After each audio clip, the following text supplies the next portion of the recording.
So parts of the typical research article are this. First, you have an introduction. Now, it won't always have the title introduction. Some just start off with the words, but you'll have the introduction. This is designed to get your attention. Also to provide a purpose or problem of the study and perhaps some research questions.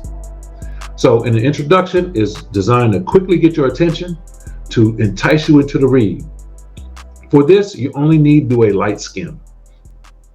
In the introduction, it's often a good idea for writers, take this as you start writing, to hit us with some big data to convince us that there's a critical problem here and we should continue reading.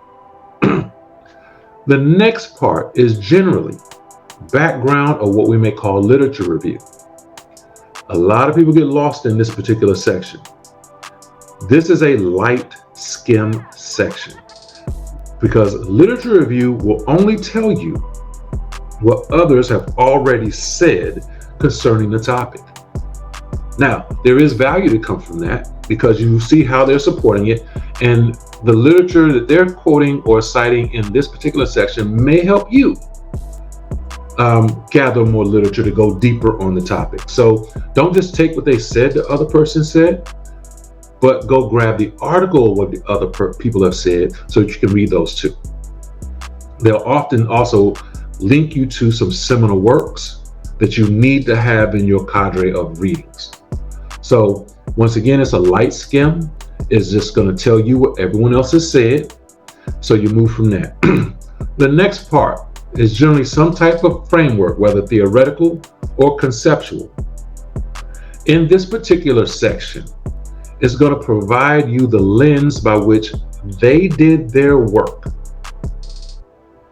That's all it can do.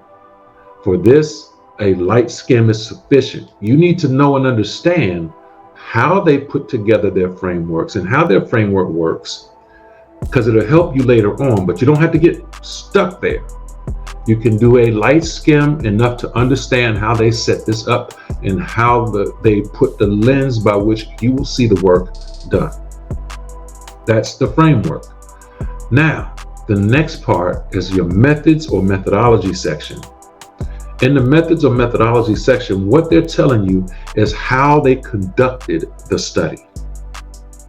So for this, you need a medium skim. You need to understand, particularly if you're in the early stages of your program, where you're understanding what methodologies are, you need to see how studies get set up and how they get approached. So you're looking for the approach and the design of the study and how they did it. You can learn a lot from that as far as in your writing. So you do a medium skim here, and your goal is to understand how the data was collected, how they set up the research, how all of this was done. That is your goal at this particular stage. Now we move into the heavier stuff. So in this heavier aspect, we start talking about the findings or results. In the findings or results, this is what the researchers have found.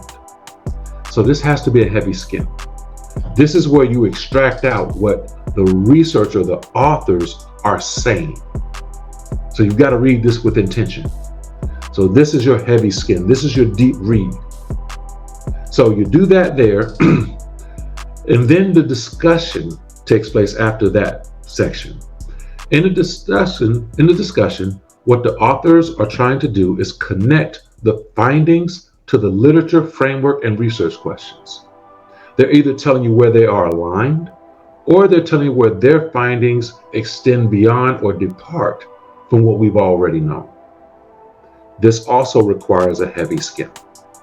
This is a deep read section.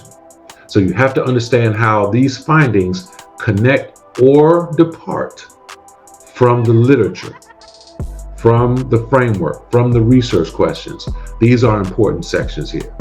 The last section, which can sometimes be confused or combined with discussion, is conclusion. There are some articles that put the discussion and conclusion together, but a conclusion generally talks about the recommendations, the implications, or the next steps of the study. And for this, you will need a heavy skim, because it's letting you know where to go next, and it's letting you know where you can go next. It suggested that these things may not have happened yet in the research, and it opens up a window for you to maybe take your work to that place.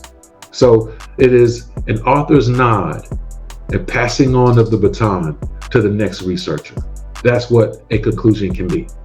So a heavy skim is needed because that will help you project where your literature can have an impact. And the last, of course, are the references, which cites all of the sources used in this particular work, and you need to know them. So that is the typical research paper. And what I did was align how you can skim each one of those sections.